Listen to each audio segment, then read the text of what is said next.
ബീവിയുടെ അടുക്കള വിട്ടിറങ്ങുമ്പോൾ സമയം 10:41.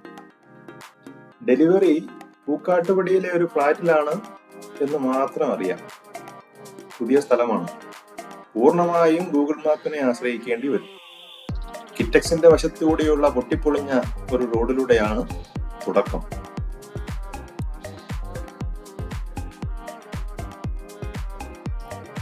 വലതുവശത്ത് കിറ്റക്സിന്റെ കോട്ടമതിലാണ്. ഇത്രയും ഉയരമുള്ള ഒരു ഫാക്ടറി മതിൽ കണ്ടിട്ടേയില്ല.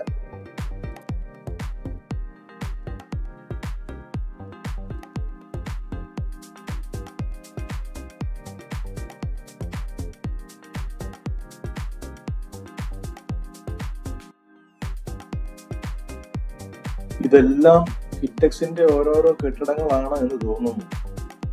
ധാരാളം പരദേശി തൊഴിലാളികളും ഇവിടെ ഉണ്ട്.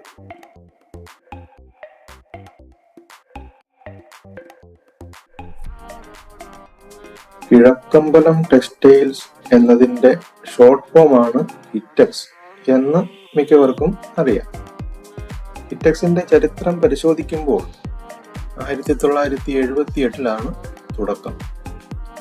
അന്ന അലുമിനിയം കമ്പനിയുടെ സ്ഥാപകൻ MC ജേക്കബ് ആണ് കിറ്റക്സും തുടങ്ങിയത്. 1992 കിറ്റക്സ് ഗാർമെന്റ്സ് ലിമിറ്റഡ് ആയി ഇൻകോർപ്പറേറ്റ് ചെയ്തു. 2 വയസ്സുവരെയുള്ള കുട്ടികളുടെ വസ്ത്രങ്ങളാണ് പ്രധാന ഉൽപ്പന്നം. ഇത് മിക്കവാറും അമേരിക്കൻ, യൂറോപ്യൻ മാർക്കറ്റുകളിലേക്ക് കയറ്റുമതി ചെയ്യുന്നു. 2011 സ്ഥാപകനായ MC ജേക്കബിന്റെ മരണശേഷം മൂത്ത മകൻ ബോബി ജേക്കബ് ഡൊമസ്റ്റിക് മാർക്കറ്റും ഇളയ മകൻ സാബു ജേക്കബ് ഇന്റർനാഷണൽ മാർക്കറ്റും ഏറ്റെടുത്തു. പ്രദേശവാസികൾക്ക് കിറ്റക്സിന്റെ തുടക്കവും വളർച്ചയും ഒന്നും ഒരു വിഷയമല്ലായിരിക്കാം. എന്നാൽ പുറമേ നിന്ന് വന്ന എന്നെ പോലെയുള്ളവർക്ക് ഇതെല്ലാം ഒരു അതിശയം തന്നെയാണ്. കാരണം എന്റെ നാട്ടിൽ ഇങ്ങനെയുള്ള പ്രസ്ഥാനങ്ങൾ ഒന്നും തന്നെ ഇല്ല.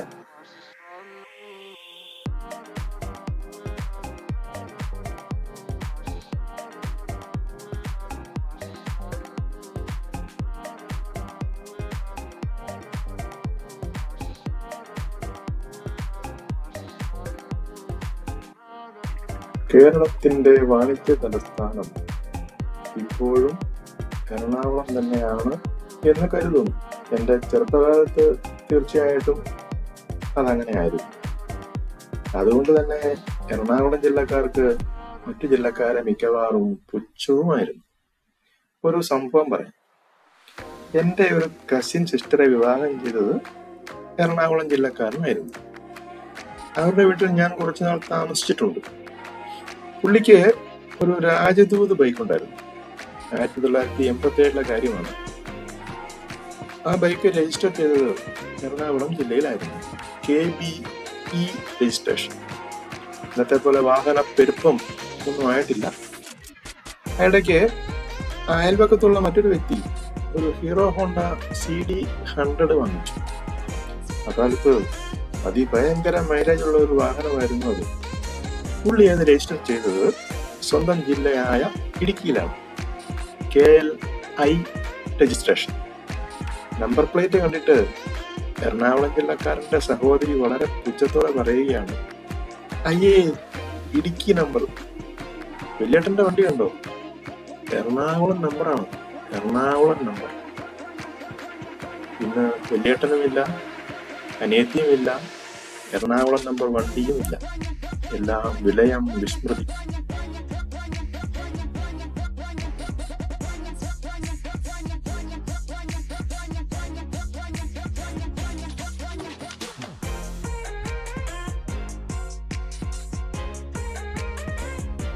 ചൂരക്കോട് നിന്നും പൂക്കാട്ടുപടി വരെ 20 മിനിറ്റ് യാത്രയുണ്ടെന്നാണ് മാപ്പ് പറയുന്നത്. പൂക്കാട്ടുപടിയിൽ ഹോട്ടലും കാര്യങ്ങളൊന്നും ഇല്ലാത്തതുകൊണ്ടായിരിക്കില്ല കസ്റ്റമർ ഇത് ചൂരക്കോട് നിന്നും ഓർഡർ ചെയ്തത്. എന്തോ ഒരു ഡിസ്കൗണ്ട് പരിപാടി ഉണ്ട്, അതാണ് കാരണം.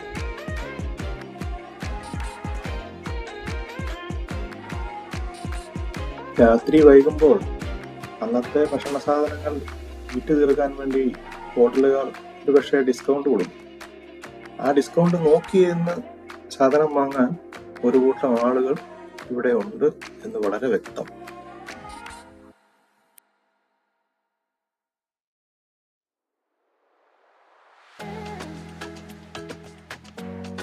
ഇപ്പോൾ ഓർമ്മ വരുന്നത് മിസ്റ്റർ നാഗസുബ്രഹ്മണ്യത്തെയാണ്. പോണ്ടിച്ചേരിയിൽ സഹപ്രവർത്തകനായിരുന്നു. അദ്ദേഹത്തിന്റെ വീട് നാഗപട്ടണത്താണ്. പക്ഷേ പോണ്ടിച്ചേരിയിൽ ജീവിതച്ചെലവ് കുറവാണെന്നറിഞ്ഞ് അങ്ങോട്ടേക്ക് വന്നിരിക്കുകയാണ്. പെട്രോള്, ഗ്യാസ്, കറണ്ട് എന്നിവയ്ക്ക് പോണ്ടിച്ചേരിയിൽ നിരക്ക് കുറവാണ്. പിന്നെ വിദേശ മദ്യത്തിനും.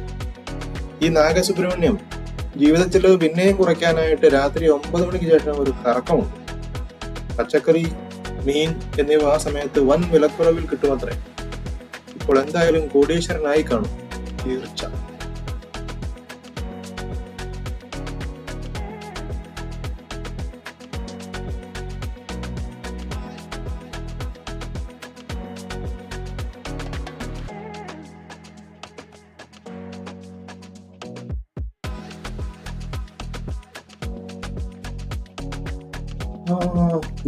നില്ല സ്ഥലം കഴിഞ്ഞു പോയി.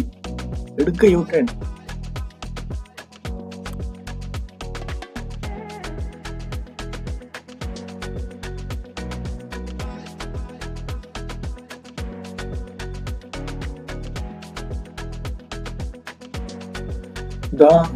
ആ കാണുന്നതാണ് പൂക്കാട്ടുപടിയിലെ ഫ്ലാറ്റ്.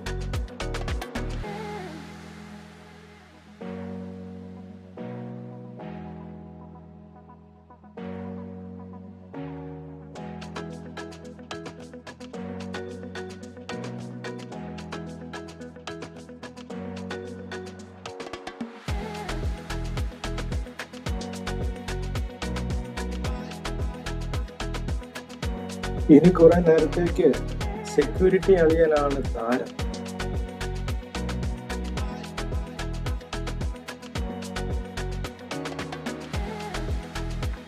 എവിടെ നിന്ന് വരുന്നു, ആരെ കാണാൻ വരുന്നു, ഇതെല്ലാം കൃത്യമായിട്ട് പറഞ്ഞു കൊടുക്കും.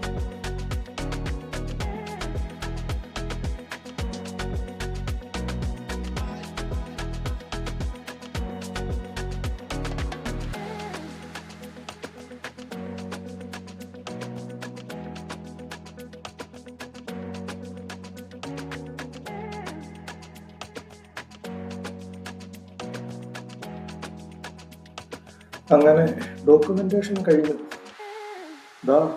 അങ്ങോട്ട് ചെല്ല്. അവിടെ ചെന്ന് ഫോൺ ചെയ്താൽ മതി. ചിലപ്പോ താഴെ വരും, അല്ലെങ്കിൽ കൊണ്ടുപോയി കൊടുക്കേണ്ട വരും. No props. 5 നില വരെ ഇപ്പോഴും നടന്നു കയറാനുള്ള സ്റ്റാമിന ദൈവസഹായം പരമവനുണ്ട്.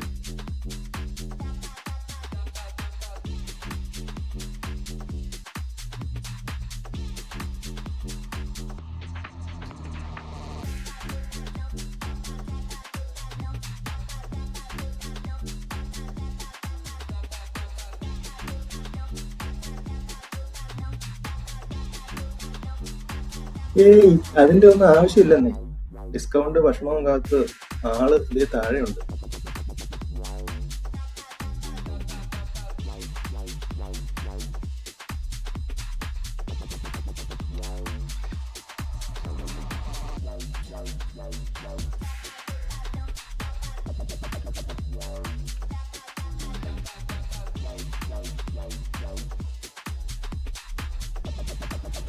എവിടെയോ എന്തിനോ പോയ ചിലരൊക്കെ മടങ്ങിയെത്തിയിട്ടുണ്ട്. അവരെ കൊണ്ടുവന്ന ടാക്സിയും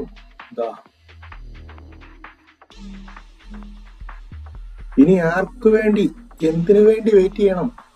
സമയം 11:05. ഇനി ഓർഡർ വരാതിരിക്കാൻ ഓഫ്ലൈൻ ആക്കിയിട്ടുണ്ട്. പോവാം. പൂവാടി പെണ്ണേ, അച്ഛനെ കാണാൻ പൂവാടി പെണ്ണേ.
വീട്ടിലേക്കുള്ള മടക്കമാണ്. പഴങ്ങനാട് കിഴക്കമ്പലം പട്ടിമറ്റം വഴി.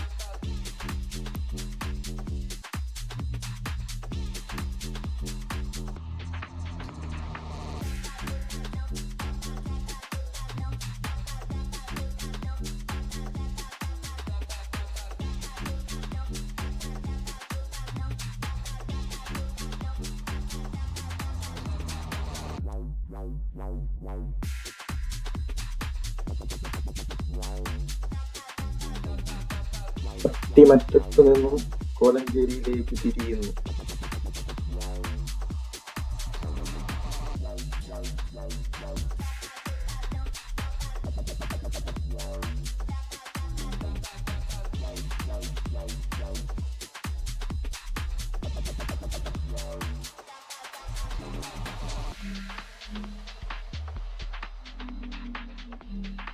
സമയം 11:35.